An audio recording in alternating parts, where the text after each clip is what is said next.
Well, we are in the heart of NFL free agency. I don't, as Cleveland fans, I think we all need to do a reality check here.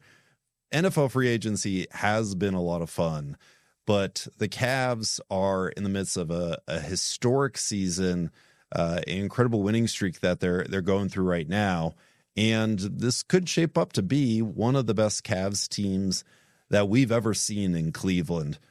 Eric, let's go to you first here. Where does this Cavs team stand in comparison to past teams and just in NBA history? Well, Cavs teams, obviously the regular season record 66 wins by the '09 team is the one to shoot for.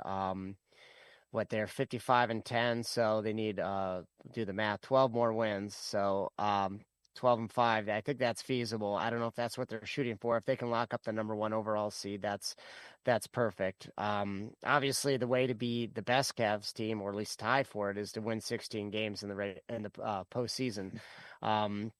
I really like the way this team is formed. I really like the coaching that they have received, and I really like the lineups and the matchups and what they've kind of maneuvered throughout the season. So I really like their chances. The most thing I really like is that there was a ton of pressure on those 2015 to 2018 Cavs teams. Like, they were expected to win the championship every year. They did one a year. The other three, they came in second. But this is a team that is going to hopefully be the number one seed, at least in the East, hopefully overall. But they're going to still feel like underdogs. Everybody's going to be picking the Celtics, and I really like that. So I think there's that hunger, that drive, and I know Donovan Mitchell's going to be the guy in charge, kind of telling these teams nobody's giving you any hope, any ability to win, and I really think that's going to fuel this team. It's just a matter of executing. Hopefully Atkinson is able to make some moves if there are some guys going cold. I know he's been trusting his players and they've been getting by with some lesser opponents, but with a deep bench of what they've been doing all season, not everybody's going to be hitting at all times. So as long as he can figure out the best way to maneuver this roster, I really like their chances, and I think he's the guy for the job. Drew, I'll reach over here, and this was the most special team in Cleveland history, I think, for all of our lifespans here, of winning an NBA title. And it was a special season, first title since 1964. How can this team capture our hearts in a different way? Of course, the championship, but what makes this team special that will stand out? What stands out to me is how unbelievably likable this team is. With how great that 2016 team was, it'll always have, it will probably always be number one in our hearts because of however many 50 years of pain washed away because of the greatness of that team. There were reasons not to necessarily love that particular team. You can say what you will about LeBron James. I think he's the greatest player to ever play. But there were ups and downs with that team. The way it all ended with Kyrie. It's not necessarily when you look back on it, if you only focus on that one season, yeah, that's going to be probably the star that will always shine the brightest in the night sky. But this team is so special because every single player is likable. They distribute the ball to one another. The way that they move it around, it's such an awesome brand of basketball to watch. No other team plays that way. You watch Boston play, and it's just iso ball for Tatum and Brown. And those two guys are excellent players. And it's iso ball, kick out to a three-point shooter. And that's Boston's great. They're very good at that. Tatum and Brown beat you off the dribble. They kick it out to a trio of excellent shooters, and they're one of the best teams in the league because of that brand. But that brand's beatable.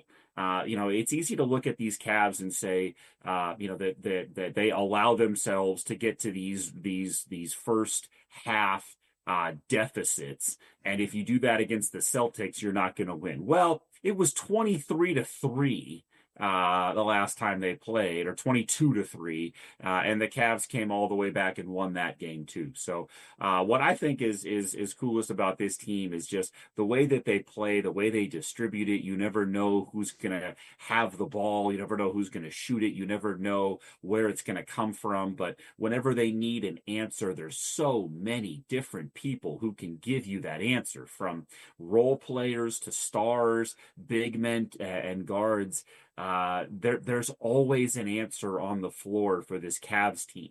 And that wasn't true even of that excellent 2015-2016 team. When they needed an answer, it was going to be one of two people on that particular team. So that's what I like most about this team.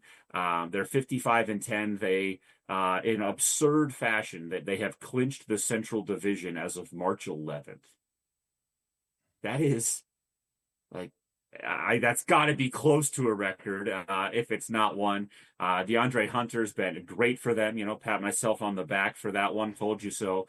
I love watching this team. It's rare to say that a basketball team in the regular season is must-see TV, and that is what this Cavs team is for these last, whatever it is, 15, 17 games that they have. If you have the ability to tune in, you should do so. You might not get to see something like this again. It's an awesome team. They're the most fun to watch that I've had watching regular season basketball. I'll say one thing, and I'm definitely in the camp. LeBron, greatest player of all time in the NBA, and just loved him being in Cleveland. Heartbroken to see him leave, but the first time especially. But LeBron pressured some players, and he's still doing that today, pressured some players to produce or to leave. And a lot of players did leave, and there was a revolving door of secondary players, and the Cavs made a big trade this season.